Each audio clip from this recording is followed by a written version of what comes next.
Am I still bullish on Pyth? Absolutely. Come on. Even despite the little bit of a pullback as of right now, I don't care because I still believe better days are ahead. And $10, that's still my price target for Pyth during this bull run.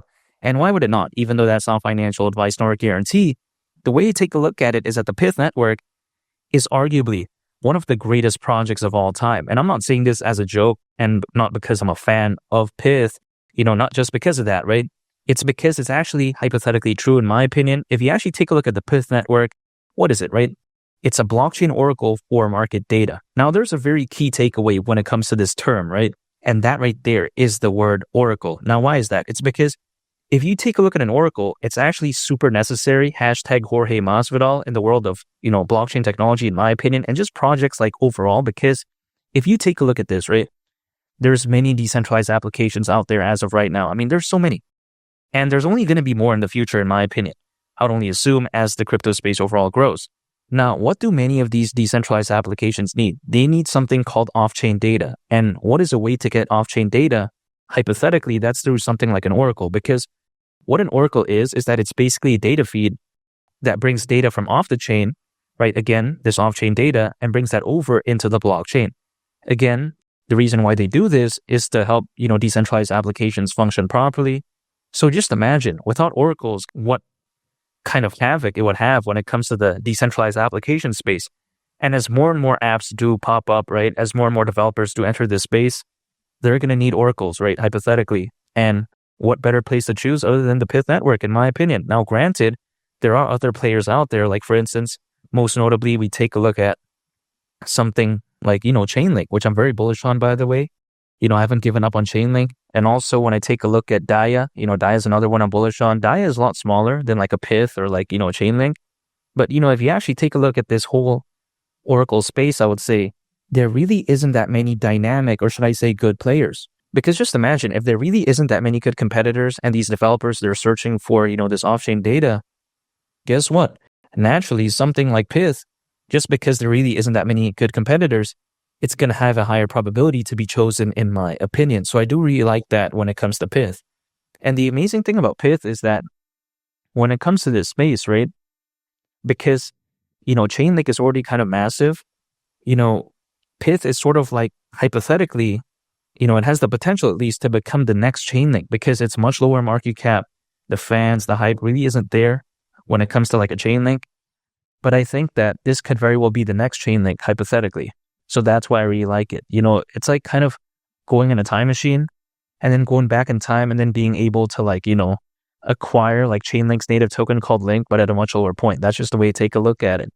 Now, of course, the time machine doesn't exist. It's just an analogy, but I'm just saying, this is what I feel like, Pyth is. Now, not to mention as well, the Pyth network can, for instance, provide price feeds for smart contracts.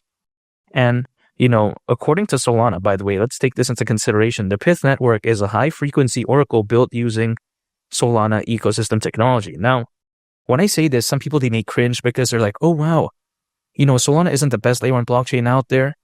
And in terms of pure fundamentals, do I think it's the best? No, I don't. And this may shock some people, but it doesn't really matter because even though Solana, it did experience multiple network outages, historically speaking, allegedly even 8 in a year, which is pretty caca in my opinion, but allegedly it is fixed. But if you actually take a look on the flip side, what are the benefits of Solana? Very low gas fees, very scalable, right? Also on top of that, it's lightning fast. So yeah, sure, it might have some like unreliability problems, hypothetically, but you know what?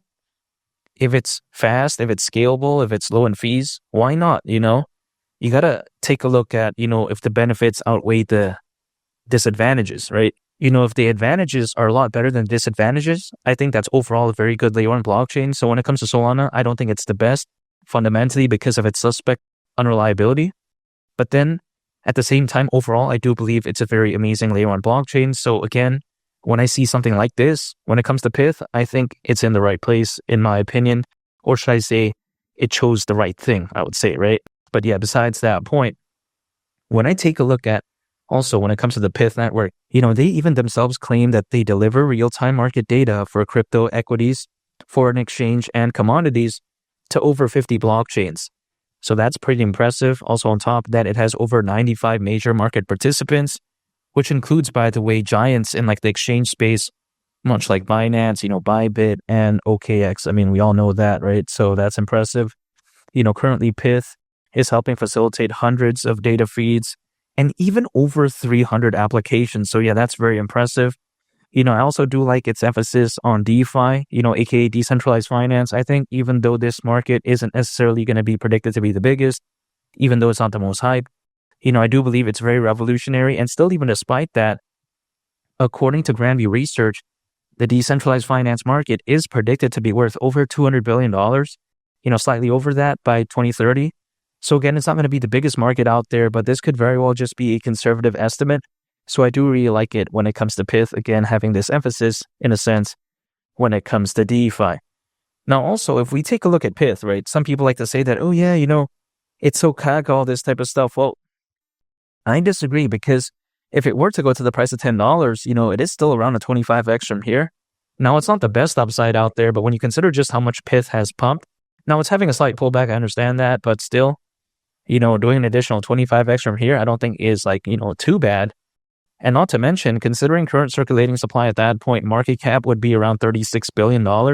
So not even as much as Shiba Inu's all-time high market cap, by the way, which was around $40 billion.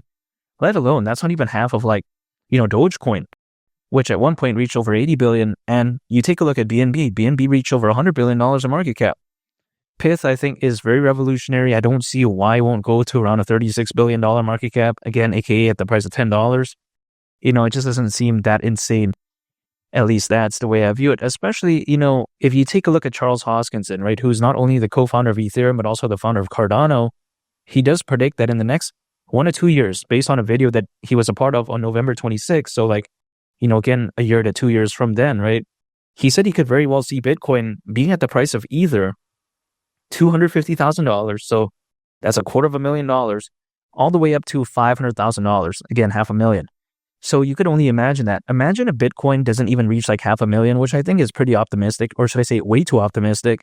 Let's say it just goes to $250,000. As the old saying goes, a high tide raises all ships. At that point, I don't see why Pyth won't go to the price of $10. I mean, if altcoins, they start having this massive rally, like a 2021 type of, movement where even the Kaka and bad projects pump, yeah, I just don't see why not, During a fully fledged bull run, people sometimes, they're latching onto these projects that are, having a good community, having pretty decent exposure, have amazing fundamentals, which is exactly what Pyth is. So hypothetically, I don't see why it would do bad. Now, only time will tell, but that's why I'm still dollar cost averaging when it comes to Pyth. Anytime an income, acquiring, holding, and just waiting, because I'm not going to day trade. I'm not going to use leverage. I'm going to stick through with Pyth. I believe in it, and I'm just going to keep it simple. Again, anytime an income, acquire, hold, and I just wait, because at the price of $10 during this bull run, that right there wouldn't surprise me whatsoever. It's just a waiting game. I think 2024 was just a small taste, but I think 2025 is hypothetically the real McCoy, and at that point, somewhere in 2025, $10 for Pyth wouldn't surprise me whatsoever. And make sure to subscribe if you gain value from this video. I greatly appreciate it. It's Mali the Captain, and I'll catch you all on the next one. I'm on. Peace. Bye.